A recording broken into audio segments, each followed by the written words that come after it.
हम मीनू झा गोर लगै छी समस्त मिथिलावासीके। एकटा साँझक गीत लऽ कऽ उपस्थित छी माताजीके संग। कोशिश करै छी अपने लोकनिके नीक लागै।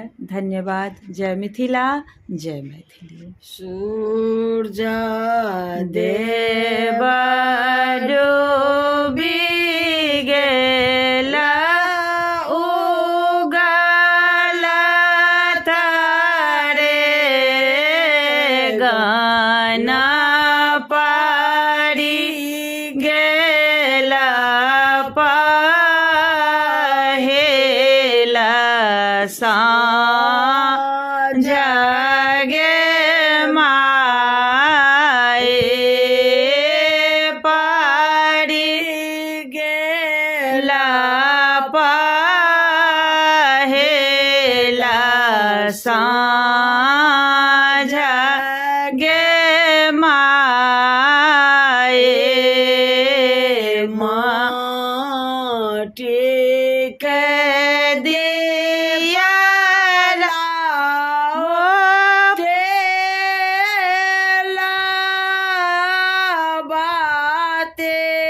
लाओ माटी का दीप लाओ, तेल और बाते लाओ, घर घर दीप जराओगे माए। घर घर दीप जराओगे माए। पहिने जे दीप ले सो घर के गोसाउन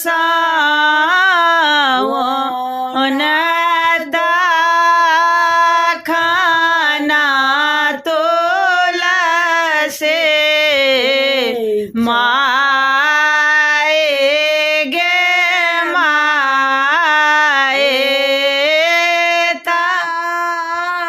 खाना तुलसी माए गे माए।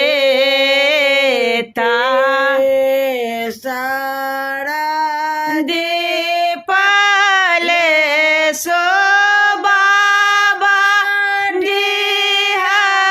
बार के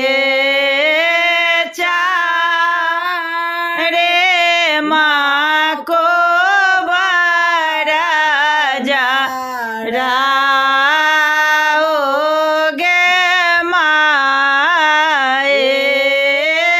चारे